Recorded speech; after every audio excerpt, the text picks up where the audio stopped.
আসসালামু আলাইকুম রহমতুল্লাহ। ফোন ফিজা থেকে আমি আব্দুল গাফফার। তো যথারীতি আমাদের ক্লাস লাইট গ্রাফিক্স চলে গেছে। তো আহ, এখন আশা করি আমরা এটা দেখলে বুঝতে পারবো। এটা হচ্ছে একটা অ্যামোলেডের কেস স্টাডি। চার্জিং সমস্যার জন্য আসছিল। তো চার্জিং সমস্যার সমাধান করছে। ভিভাস লাইন মিসিং ছিল, ভিভাস লাইন টানছে, টানার পরে চার্জ হয়েছে, একটু পরে আর লাইট চলে গেছে। আর অ্যামোলেড ডিসপ্লেতে লাইট চলে গেলে লেখা চলে যায়, লেখা চলে গেলে তো গেছে। তো অ্যামোলেড ডিসপ্লেগুলো হচ্ছে আমরা পড়ছি লাইট আর গ্রাফিক্স আমরা একসঙ্গে রিপেয়ার করবো আর কি। রিপেয়ারের সময় যদিও হার্ডওয়্যার সলিউশনে আলাদা আলাদা দেয়। মডেল হচ্ছে 51, এইখানে দেওয়া আছে A51। হ্যাঁ, মোস্ট পপুলার মডেল এটা। তো এটা অ্যামোলেড ডিসপ্লে দেওয়া। তো অ্যামোলেড ডিসপ্লেগুলোর প্রথম, যে কোনো ডিসপ্লে প্রথম নিয়ম হচ্ছে কুল টেস্ট করা সব লাইন। আর দ্বিতীয় হচ্ছে অ্যামোলেড ডিসপ্লে আমরা যেভাবে পড়ছি সেটা হচ্ছে প্রথমে ভোল্টেজ চেক করা। দুইটা ভোল্টেজ আসবে ডিসপ্লেতে, একটা হচ্ছে 1.8 ভোল্টেজ আর একটা হচ্ছে 3 ভোল্টেজ। এই ভোল্টেজগুলো যদি ঠিক থাকে আসে, দেন আমাদের ডিসপ্লের ভিতরে গিয়ে ডিসপ্লে সার্কিটকে অ্যাক্টিভ করে। যেভাবে আইপিএস ডিসপ্লে লাইটের জন্য একটা ভোল্টেজ প্রডিউস করে, এরকম অ্যামোলেড ডিসপ্লে একটা ভোল্টেজ, দুইটা ভোল্টেজ প্রডিউস করে। এটা হচ্ছে EL11 আর একটা EL12। এই দুইটা ভোল্টেজ অলমোস্ট 1.8-এর মতো ভোল্টেজ থাকে।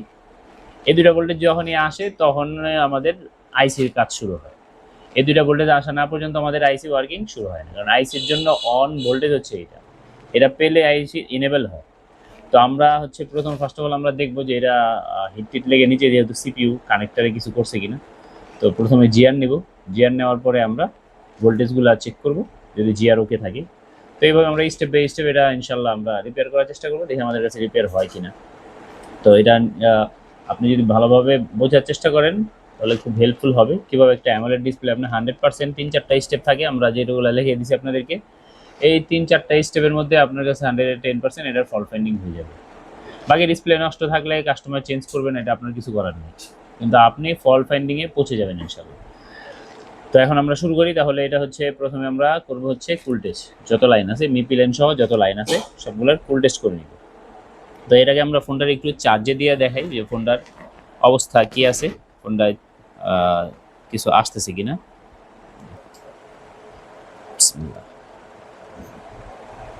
এম্পিয়ার নিচ্ছে 0.8 চলে গেছে, কিন্তু কিছু আসেনি। হ্যাঁ, তার মানে হচ্ছে এটা সমস্যা আছে। তো ডিসপ্লে চেঞ্জ করেও দেখছে, তারপরেও আসে না। এখন 1 এম্পিয়ার নিচ্ছে। ওকে, ঠিক আছে। তো এটা দেখলাম আমরা ফোনের মধ্যে চার্জ নিচ্ছে, বাট ডিসপ্লে কিছু আসে না। তো এবার আমরা এটার মধ্যে করবো যেটা আমরা যে 4-5টা স্টেপ বললাম। প্রথমে আমরা আপনার স্টেপ ভুল করা যাবে না, শুধু মনে রাখলেই হবে না যে 5টা স্টেপ আছে।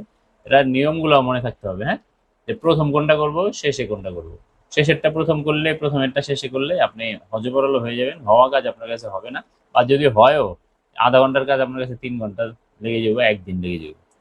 ওকে, তো আমরা স্টেপগুলো প্রথমে যেটা করব আমরা ফুল টেস্ট করে ফেলবো যত লাইন আছে আমাদের গ্রাফিক্স, লাইট গ্রাফিক্সের জন্য যত লাইনগুলো আছে। তো আমরা এখন এটা স্যামসাংয়ে যাব, স্যামসাংয়ে 51-এ যাব। প্রথমে আমাদের যেটা চেক করতে হয় এগুলা সব লাইন, এখান থেকে 1 নাম্বার থেকে 10টা লাইন। ওকে, এরপরে এখানে আছে এই যে 1.8 ভোল্টেজ, 3 ভোল্টেজ, টি লাইন, নিচে একটা লাইন দিছে ওয়েলাইট রিসেট। ওকে, এগুলা। আর এখানে লাইটের ওরা আলাদা আলাদা করছে। তো লাইটের জন্য এখানে আসছে EL11, আর এখানে 4.6, 4.4, 7, EL2, এগুলা আমরা চেক করে ফেলবো। ওকে, তো প্রথমে আমরা শুরু করি এখান থেকে।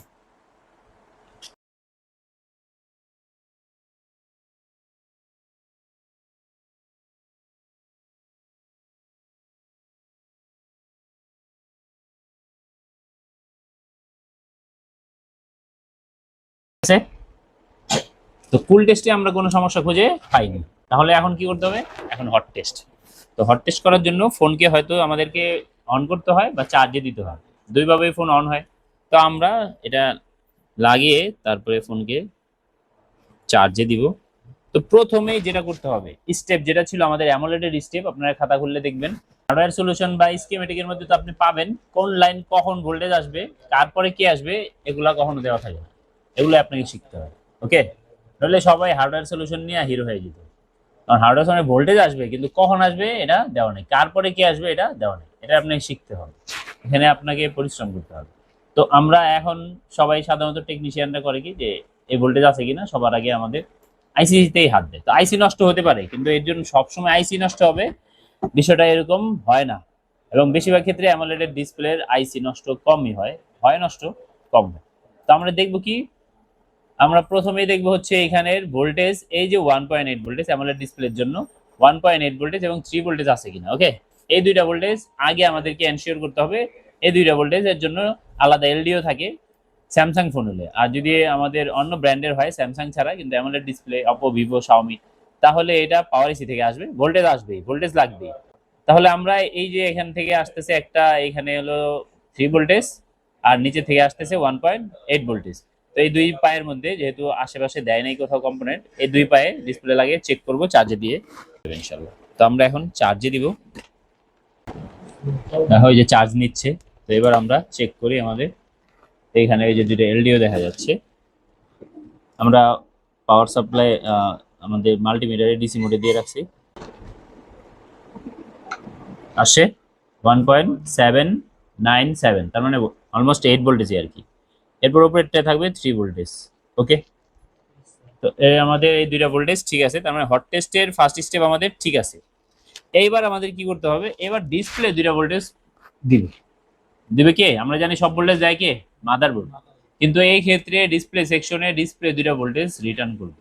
এই দুইটা ভোল্টেজ আসার পরে, এই দুইটা ভোল্টেজ না আসলে রিটার্ন করবে না। সেই দুইটা ভোল্টেজ হচ্ছে EL1 আর EL2। এখানে আমাদের এইদিকে আছে, একটা হচ্ছে 1 নম্বরে আর একটা হলো 19 নম্বরে, একটু আগে যে চেক করলাম আমরা। হ্যাঁ, তো এই 1 নম্বরে চেক করব। এখন এটা চেক করার জন্য টেস্ট পয়েন্ট থাকলে ভালো, না হইলে আমাদেরকে, আমরা ক্লাসের সময় মনে আছে কিভাবে চেক করছিলাম? জাম্পারিং করে আমরা এখান থেকে দুইটা লাইন বের করছিলাম, কারণ আমরা তো এই ভোল্টেজ আসবে ডিসপ্লে থেকে, কোথায় আসবে? তো ডিসপ্লে কানেক্টর লাগালে এভাবে কি এখানে কিভাবে চেক করব? চেক করা যাবে? তাহলে কি করব, এখান থেকে একটা লাইন বের করব আর এখান থেকে একটা লাইন বের করব, দেন আমরা চেক করব এখানে আছে, কারণ এখানে কোনো টেস্ট পয়েন্ট দেয়নি। মাঝে মাঝে টেস্ট পয়েন্ট দিয়ে দেয় কিছু ফোনে, কিন্তু এটা ওদের ইচ্ছা, ওরা দেয় নাই, কি করব। তো আমরা এখন দুইটা লাইন এখান থেকে টানবো।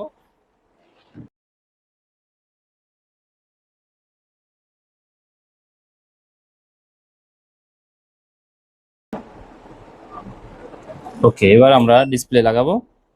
এবার আমাদের চেক করা সম্ভব, কারণ এই ডিসপ্লে, এই ভোল্টেজ দুইটা আসে ডিসপ্লে থেকে, আর এই দুইটা ভোল্টেজ হচ্ছে আমাদের আইসি কে অ্যাক্টিভ করা ভোল্টেজ। এই দুইটা ভোল্টেজ না পর্যন্ত আইসি অ্যাক্টিভ হবে না। এখন আইসি যে ভোল্টেজ প্রডিউস করতেছে না কেন, এটা আমাদেরকে আগে বুঝতে হবে যে আইসি কি অ্যাক্টিভ হচ্ছে কিনা।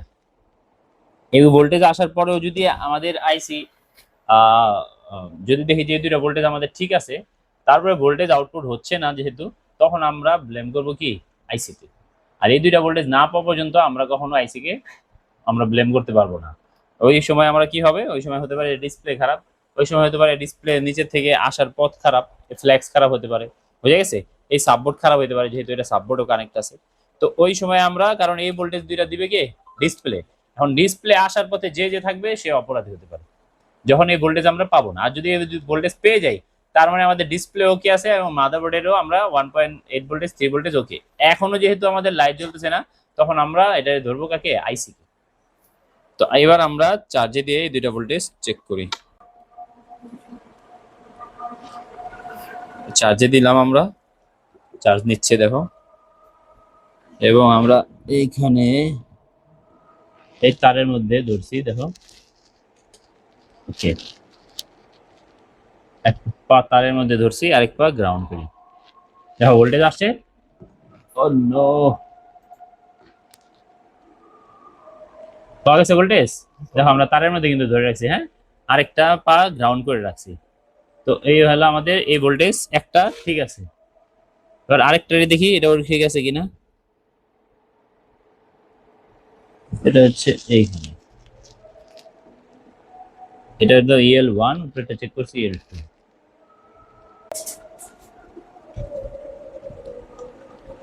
পাওয়া গেছে ভোল্টেজ, তার মানে আমাদের EL1ও ঠিক আছে, EL2ও ঠিক আছে। তো এলো আমাদের। এবার আমরা, যেহেতু আমাদের ডিসপ্লে প্রডিউস করতেছে, এই ভোল্টেজ আইসি পর্যন্ত যাচ্ছে, এখনো আইসি ভোল্টেজ আউটপুট করছে না।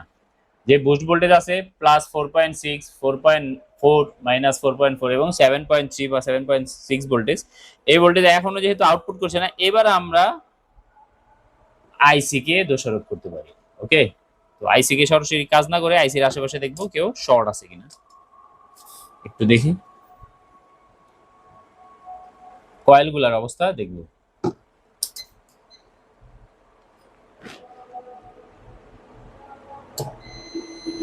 প্রথমে পেলাম কি, আসলে এটা কি শর্ট। প্রথমে আমরা পেয়ে গেলাম হচ্ছে একটা কয়েল, যে কয়েলে সবসময় কয়েল থাকার কথা সিরিজে, কয়েল পেলাম কি প্যারালালে।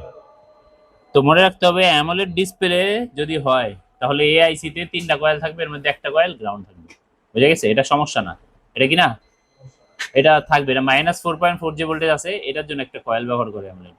তো এখানে এটার ওকে, এটাও ঠিক আছে। আরেকটা দিছে ওই পাশে, এটা খোলা নাই। এখন আমরা ওই পাশে আর এটা চেক করবো না, এটা খুলতে হলে এটা চার্জার আইসি খুলতে হবে, চার্জার আইসি টিন খুলতে হবে। তো যাই হোক, এটা আমরা এখন আর তেমন অপরাধী মনে করবো না, এটা শিল্ডের ভিতরে।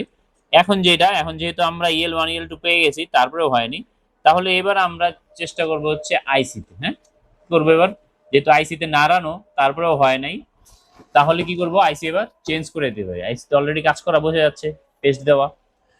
তো আইসি তো নাড়ায় দিছি, প্রথম স্টেপ থাকে কি আমাদের একটু নাড়ানো, না তারপরে না হলে চেঞ্জ করা। কিন্তু যেহেতু আইসিতে একটু কাজ করা, তাই আমরা এটা নাড়াবো না, এটা নাড়ানোর কাজ হয়ে গেছে আগে। এবার এটা আমরা চেঞ্জের দিকে যাব। হ্যাঁ, এবার আমরা চেঞ্জ করে দেখি যে এটা চেঞ্জ করার পরে কি অবস্থা।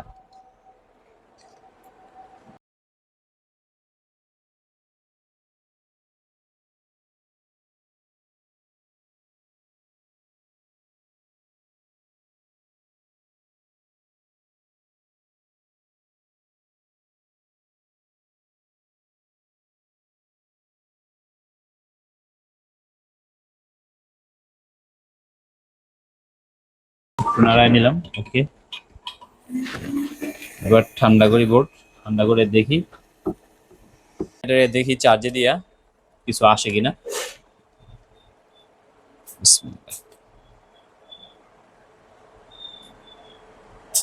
আলহামদুলিল্লাহ, নগদ চলে আসছে। তার মানে এর মধ্যে সমস্যা কি ছিল, আইসি। তো টেকনিশিয়ানরা কি করে, সাধারণত আসলে সবার আগে আইসি চেঞ্জ করে। কিন্তু সবসময় আইসি সমস্যা হবে এরকম না। আমার অ্যামোলেডের মধ্যে মনে হয় 3-4টা ভিডিও আছে, এর মধ্যে এটাই বেরিয়েছে আইসি সমস্যা। আর সব বেরিয়েছে হয়তো ELN লাইন মিসিং আছে, বা EL1 বা EL2 লাইন মিসিং আছে, বা 1.8 ভোল্টেজ বা 3 ভোল্টেজ নষ্ট আছে। এরকম রিলেটেড কেসই বেরিয়েছে মোস্ট কেস। তো এর মধ্যে এই কেস এটাই বের হলো যেটা আইসি চেঞ্জ করতে হবে। তো আপনি আইসি চেঞ্জ করে টেকনিশিয়ানরা যেটা করে, এটা হলো কি অন্ধকারে ঢিল ছোড়ার মতো। এই যে এটা যদি ডিরেক্ট আইসি চেঞ্জ করতে হয়তো হয়ে যেত, কিন্তু কেন হয়েছে এটা ফার্স্ট স্টেপ কি, যদি আইসি চেঞ্জ করে না হয় সে আর কোনোদিন এটা রিপেয়ার করতে পারবে না। তো আমরা দেখি ফোনটা অন করি, পুরোপুরি অন হয় কিনা।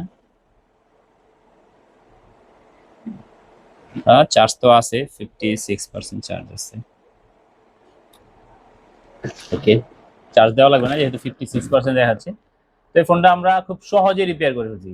এনি কনফিউজড, যে আপনি কনফিউশনে পড়বেন না। আপনি যখন স্টেপ জানবেন তখন কি, আপনি জানেন এই 3-4টা স্টেপে থাকবে। আপনি আন্দাজে যে এটা আইসি চেঞ্জ করলাম কেন হইলো না, এখন কি হইতে পারে, সিপিইউ রিভল করবো কিনা, ওকে ডিসপ্লে, তখন আপনি জানবেন, ক্রিস্টাল ক্লিয়ার থাকবে আপনার কাছে যে এটা এই স্টেপের পরে এইটা, এটার পরে এইটা, এখন এটা হতেই হবে। বুঝা গেছে? তো EL1 EL2 যখন আসছে আইসি চেঞ্জ করার পরে হওয়ারই কথা, এটা না হওয়ার কিছুই নাই। এই সাম কেসেস থাকে যে কয়েলও নষ্ট থাকে, এরকম কিছু থাকে, করতে হয়। বুঝা গেছে? তো ফোন চালু হয়ে গেছে। মোহান্নাসের ছবি আয়া করছে।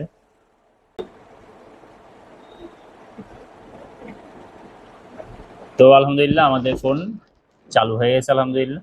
তো এই স্টেপগুলো মনে রাখলে ইনশাল্লাহ এইগুলা কাজ একেবারে ইজি হয়ে যাবে, অনেক জনের কাছে ঘুরতে হবে না সাধারণত। তো ঠিক আছে, আপনারা যারা মোবাইল সার্ভিসিং এর সঙ্গে যুক্ত আছেন তাদের কাছে পরামর্শ হচ্ছে তাদের জন্য, যদি আপনি একবারে বিগিনার হয়ে থাকেন বা বেসিক নলেজগুলো অনেক কম, স্কিমেটিক বোঝেন না, তাহলে আমাদের পরামর্শ হচ্ছে আপনি আমার প্রতিষ্ঠানে আসতে হবে এরকম না, ভালো একটা প্রতিষ্ঠান থেকে আপনি অন্তত বেসিক লেভেলের একটা কোর্স করে তারপরে বসেন, তাহলে এটা আপনার কাজের ফিল্ডকে অনেক বেশি উর্বর করবে, আপনার কনফিডেন্ট লেভেলও অনেক বাড়াবে ইনশাল্লাহ। তো আজকে এ পর্যন্ত, দেখা হবে অন্য কোনো ভিডিওতে। আসসালামু আলাইকুম।